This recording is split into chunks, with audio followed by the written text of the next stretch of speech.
नमस्कार दोस्तों, आज हम बात करने वाले हैं उस महान शख्सियत की, वैज्ञानिक की, जिन्होंने आवाज़ रिकॉर्ड और प्लेबैक करने वाले फोनोग्राफ उपकरण का निर्माण किया।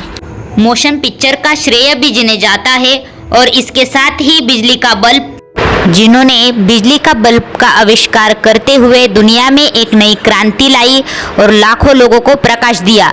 और इसके साथ ही बल्ब में लगने वाले सेफ्टी फ्यूज और ऑन ऑफ के स्विच का निर्माण जिन्होंने किया, वह थे महान वैज्ञानिक थॉमस एल्वा एडिसन। हालांकि एडिसन की सफलता की राह आसान नहीं थी और उन्हें रास्ते में कई बाधाएं और असफलताओं का सामना करना पड़ा। एडिसन 19वीं सदी के अंत और 20वीं सदी के शुरुआत के सबसे सफल अन्वेषकों में से एक थे। उनका जन्म 11 फरवरी 1847 को अमेरिका के ओहियो राज्य के मिलान शहर में हुआ था। उनके पिता का नाम सैमुअल एग्नेल एडिसन और माता का नाम नैन्सी मैथ्यूज था। उनके 7 भाई बहनों में से वो सबसे छोटे थे। एडिसन का प्रारंभिक जीवन गरीबी, बीमारी और लगातार कई नई चीजें सीखने की कोशिश में बेचैन दिमाग से चिन्हित था। ऐसे अटपटे सवाल उनके दिमाग में आते कि जैसे कि पंछी आकाश में कैसे उड़ते हैं। एक दिन एक चिड़िया को उन्होंने कीड़े खाते देखा तो उन्हें लगा कि इस कीड़े खाने की वजह से चिड़िया आकाश में उड़ रही है। इसके वजह से उन्होंने बहुत सारे कीड़े इकट्ठा किए और उसका घोल बनाकर अपने एक दोस्त को पिला दिया। लेकिन उनका दोस्त उड़ा नहीं बल्कि उसका उल्टा असर हो गया और वो बहुत बीमार हो गया। ये बात जब उसके घर में पता चली तो उन्हें कई दिनों तक डांट फटकार और मार भी खानी पड़ी और उनके प्रयोगों पर पाबंदियां लगाई गई। 7 साल की उम्र में उनकी प्राथमिक शिक्षा शुरू हुई। उनके जिज्ञासा भरे सवालों से शिक्षक लोग भी स्कूल में परेशान थे। इन सब के कारण बचपन में उन्हें मंद बुद्धि यानी कि कमजोर बुद्धि वाला या पागल बच्चा कहकर सब बुलाया करते थे। थॉमस एडिसन महान वैज्ञानिक बने तो इसमें सबसे बड़ी भूमिका उनकी मां नैन्सी मैथ्यू की थी, क्योंकि बचपन में थॉमस एडिसन को मंदबुद्धि बालक कहकर स्कूल से निकाला गया था। हुआ यूं कि जब थॉमस प्राइमरी स्कूल में पढ़ते थे, उन्हीं दिनों उनकी टीचर ने उन्हें एक बंद लिफाफे में एक चिट्ठी दी और कहा कि इसे ले जाकर अपनी माँ को दे देना। थॉमस ने ऐसा ही किया। उस चिट्ठी को पढ़ते पढ़ते माँ की आंखों में आंसू बहने लगे तो थॉमस ने पूछा कि माँ, इसमें ऐसा क्या लिखा है कि आप रो पड़ी? तो थॉमस की माँ ने आंसू पोंछते हुए कहा कि बेटा, ये खुशी के आंसू है। इसमें लिखा है कि आपका बेटा बहुत होशियार है और हमारे स्कूल के शिक्षकों का स्तर इतना अच्छा नहीं है कि आपके बेटे को हम पढ़ा सके, इसलिए इसे अब आप स्वयं ही पढ़ाए। यह सुनकर बालक थॉमस इतने खुश हुए कि दोगुने उत्साह से घर में अपनी माँ से ही पढ़ने व सीखने लगे। वो स्वयं ही एक शिक्षिका थी। उनकी माँ ने उन्हें होम स्कूल किया था। औपचारिक शिक्षा की कमी के बावजूद एडिसन एक उत्साही विद्यार्थी थे और उन्होंने अपने बचपन का अधिकांश समय किताबें पढ़ने और रसायनों और बिजली के उपकरणों के साथ प्रयोग करने में बिताया। सिर्फ 12 साल की उम्र में एडिसन ने ग्रैंड ट्रैक रेल मार्ग पर अखबार बेचना शुरू किया। उन्होंने एक रेलवे डिब्बे में एक अस्थायी प्रयोगशाला भी स्थापित की और टेलीग्राफ तकनीक के साथ प्रयोग करना शुरू किया और जल्दी ही टेलीग्राफ उपकरणों की मरम्मत करने की अपनी क्षमता के लिए प्रसिद्ध हो गए। 1862 में 15 साल की उम्र में Edison grand track rail road के लिए टेलीग्राफ ऑपरेटर बन गए।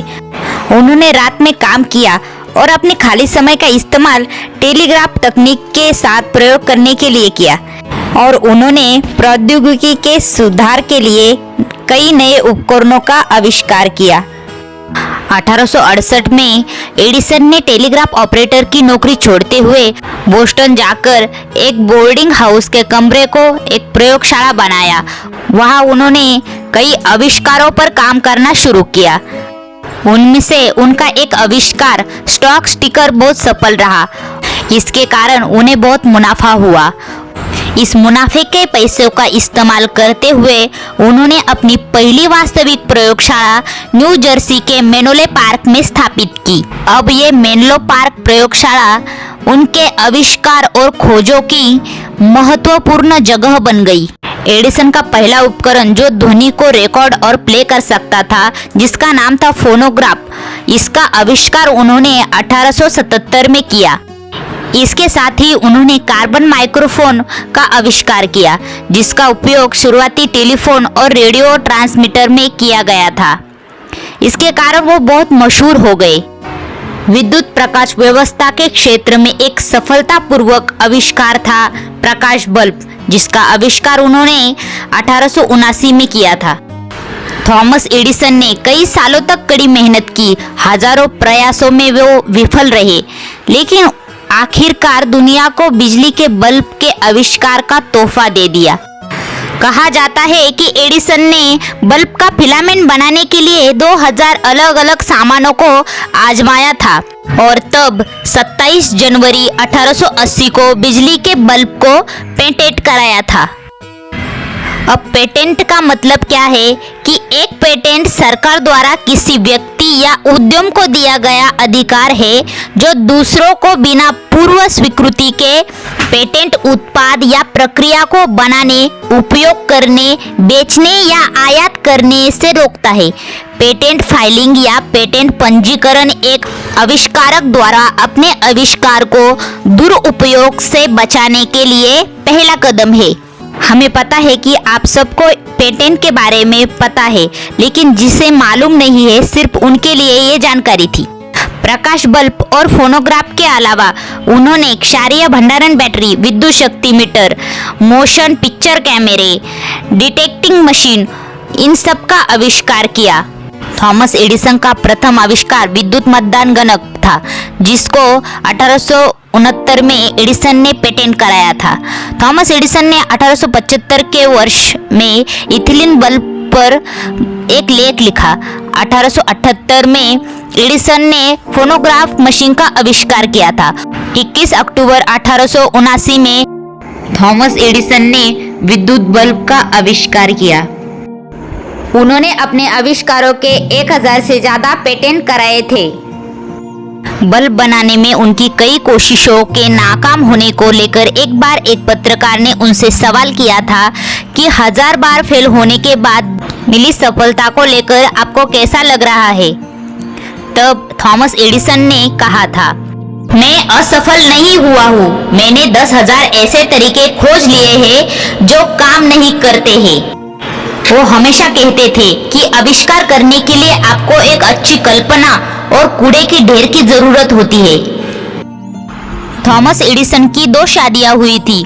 उनकी पहली शादी मेरी स्टिलवेल से 25 दिसंबर 1871 में हुई थी। इस शादी से उन्हें 3 बच्चे थे। मेरी के मृत्यु के बाद उनकी दूसरी शादी मीना मिलर के साथ 24 फरवरी 1886 को ओहियो के अक्रोन में हुई थी।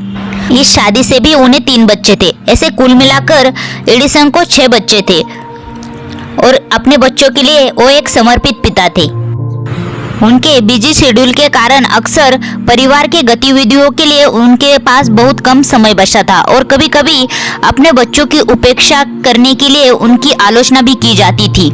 इसके बावजूद एडिसन को अपने सबसे बड़े बेटे थॉमस अल्वा जूनियर के साथ घनिष्ठ संबंध के लिए जाना जाता है, जो अपने पिता के नक्शे कदम पर चलते हुए एक आविष्कारक बन गए।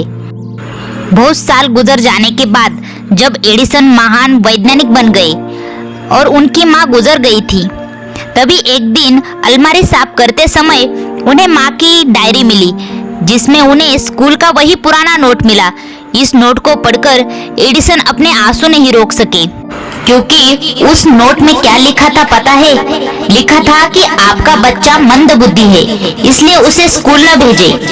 एडिसन ने इस घटना का जिक्र करते हुए लिखा कि एक महान माँ ने एक मंदबुद्धि बच्चे को सदी का एक महान वैज्ञानिक बना दिया। थॉमस एडिसन ने 60-70 वर्ष की आयु में अपने कारखाने को आग में खो दिया। एडिसन अब युवा नहीं रहे थे। उन्होंने अपने जीवन भर के प्रयासों को अपने आंखों के सामने जलते हुए देखा, लेकिन उन्होंने क्या कहा? आपदा में बहुत मूल्य है। हमारी सारी गलतियां जल जाती है। भगवान का शुक्र है कि हम नए सिरे से शुरुआत कर सकते हैं। थॉमस एल्वा एडिसन बहुत मेहनती थे। कभी कभी वो बिना सोए 4-4 दिन तक लगातार प्रयोग करते। कई बार वे खाना भी भूल जाते थे। 1879 से लेकर 1900 तक उन्होंने लगभग सभी खोजों को पूरा कर लिया था। सिकंदर ने शुरुआत किए हुए टेलीफोन के आविष्कार में एडिसन ने कई सुधार किए। इसके अलावा 1890 में उन्होंने पहला फिल्म कैमरा भी बनाया जो 1 सेकंड में लगभग 25 तस्वीरें क्लिक कर सकता था।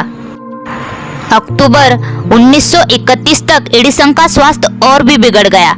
इसके बाद वे 14 अक्टूबर 1931 को कोमा में चले गए और कुछ दिनों बाद 18 अक्टूबर 1931 को उनकी मृत्यु हो गई।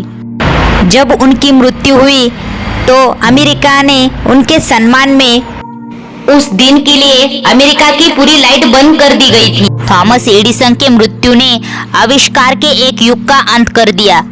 दुनिया ने इससे पहले कभी भी एक आदमी को इतने आविष्कार करते नहीं देखा था। एडिसन एक महान आविष्कारक थे जिन्होंने दुनिया को ज्ञान प्रदान किया। एडिसन को उनके महान आविष्कार के लिए हमेशा याद किया जाएगा। हमने प्रयास किया है कि आज के वीडियो में एडिसन के बारे में आपको ज़्यादा से ज़्यादा जानकारी दे सके। अगर आपको वीडियो पसंद आया है तो वीडियो को एक लाइक, शेयर और चैनल को सब्सक्राइब करते हुए बेल आइकन को प्रेस करना मत भूलें। धन्यवाद।